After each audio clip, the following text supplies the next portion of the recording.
Hello မင်္ဂလာပါဒီညတော့ dinner date သွားမှာဆိုတော့လည်း keep ကြပါအောင်ဒီလိုအဆောက်အုံအမြင့်ကြီးတွေမှာ date ချင်နေဆိုရင်တော့ဒီနေရာလေးကတော့အရင်အဆင်ပြေပါတယ် view ကလည်းကောင်းကောင်းမြင်ရတယ်ပေါ့နော်နေရာလေးကကျတော့ Sika Lux Restaurant ညံကုန်ပေါ့နော်သူကဆန်းချောင်းမှာရှိပါတယ် weekend မှာကျတော့လူအရင်များတယ်ပေါ့နော် Korea Japan Burmese Western အကုန်ရပါတယ်တောက်ဆရာတွေလည်းအကုန်စုံပါတယ် weekend တိုင်းမှာလည်း breakfast buffet ရှိရပေါ့နော်ပြီးအပေါ်ထပ်မှာတစ်ထပ်ရှိပါတယ်အဲ့ထပ်မှာကျတော့ view ပူမြင်ရတယ်ပေါ့နော်ပူလှတယ်ပေါ့ဒါပေမဲ့ကိုကကျတော့အေးလေးနဲ့နားချင်တာဆိုတော့ဒီထက်ကိုပဲရွေးလိုက်တယ်မှာထားတာလေးတွေလေးရပြီးဆိုတော့ရောက်ချောချောလေးနဲ့စားပြပါမယ်လီတက်နဲ့လီပြီးတော့ခေါ်စားရပါပြီ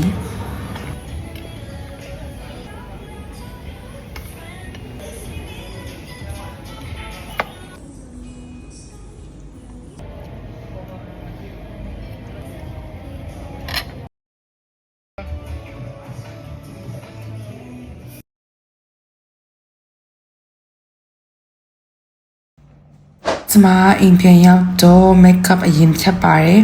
makeup ဖြတ်ပြီးရင်တော့သွားတိုက်မယ်ညနာတက်မယ်ကျမဗီဒီယိုကြည့်တူရဆိုရင်ဒီသွားတဲ့ဆေးကတော့မစိမ်းတော့ဘူးပေါ့နော်ဒါပေမဲ့လည်းအခုမှကြည့်လို့ရတဲ့အတွက်ပြန်ပြောပေးပါမယ်ဒီသွားတဲ့ဆေးကကြတော့ခရွေးနန်ဆူသွားဝါသွားပူစာသွားကဲအကုန်လုံးအတွက်အဆင်ပြေပေါ့နော်2-in-1 block chin ဆေးရဖြစ်လက်အသုံးပြုလို့ရပါတယ်သူကအစိမ်းနဲ့အပြာဆိုပြီးတော့ရှိတယ်အစိမ်းကကြတော့ခရွေးနန်ဆူကို